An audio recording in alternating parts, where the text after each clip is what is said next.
마약왕 박광렬에게 마약류를 공급한 혐의로 태국에서 붙잡힌 1975년생 청담 최병민의 신상이 오늘 공개됐습니다.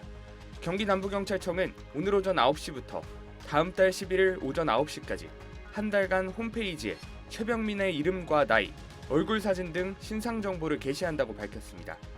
이번 공개는 관련 법에 따라 공개 기간이 만료되면 삭제됩니다. 앞서 경찰은 지난 6일 신상정보 공개 심의위원회를 열어 최병민의 신상을 공개하기로 결정했지만 최병민의 동의 거부로 공개가 지연됐습니다. 현행 중대범죄신상공개법은 피의자가 신상 공개에 서면 동의하지 않을 경우 최소 5일의 유예기간을 두도록 규정하고 있습니다. 최병민은 2019년 9월부터 2021년 9월까지 텔레그램을 통해 필로폰 약 46kg, 케타민 약 48kg, 엑스터시 약 7만 6천 정 등 380억 원 상당의 마약류를 국내로 유통한 혐의를 받습니다. 모두 210만 명이 동시에 투약할 수 있는 양입니다.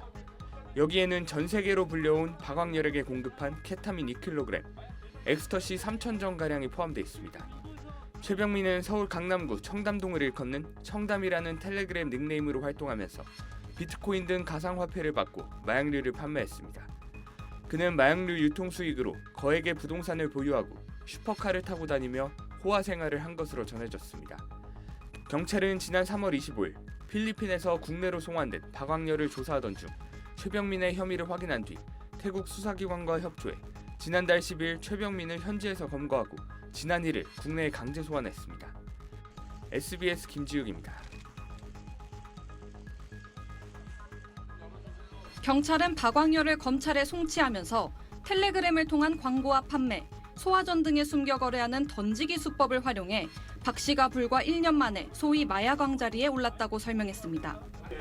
지난 2019년부터 5년간 국내에 유통시킨 마약만 시가 68억 원 상당으로 밀반이 파려다 적발된 양까지 더하면 131억 원 상당을 국내로 들여왔다는 겁니다.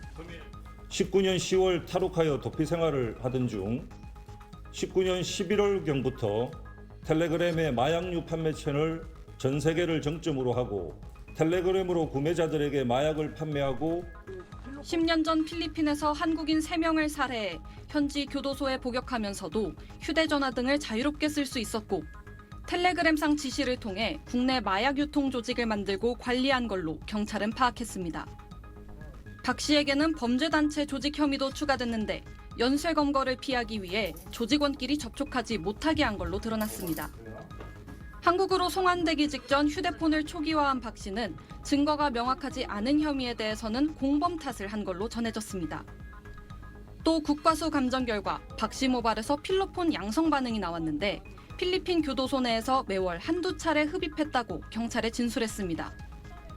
박 씨에 대한 수사는 수원지방검찰청에 마련된 마약범죄 정부 합동수사본부에서 이어가게 됩니다.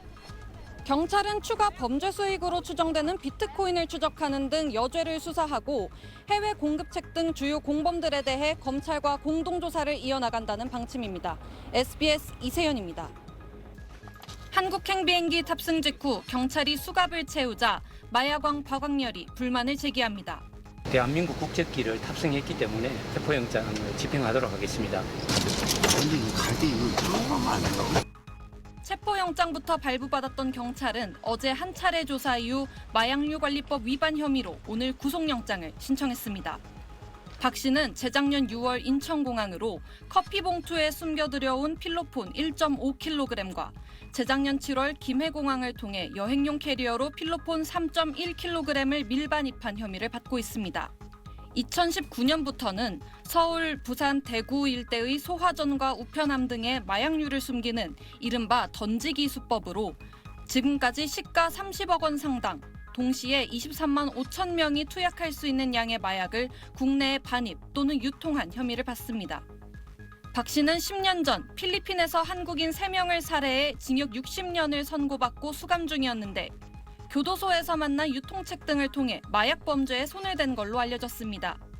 에어컨이 설치된 교도소 안에서 인터넷과 휴대전화를 사용해 전 세계라는 별칭으로 텔레그램을 통해 지시를 내린 걸로 알려졌습니다. 박광렬이가 그게 돈이 되는 걸 알고 방에다가 마약을 싸두고서 공급하고 그걸로 돈을 또 모아서 그렇게 생각했다고 하더라고요. 경찰은 박씨송 환전의 국내에서 확인된 공범만 236명으로 이 중 42명은 구속됐다고 밝혔습니다. 박 씨는 경찰 조사에서 이미 드러난 혐의는 대부분 시인하면서도 불리한 내용은 기억이 나지 않는다고 주장하거나 부인한 걸로 전해졌습니다. SBS 이세연입니다.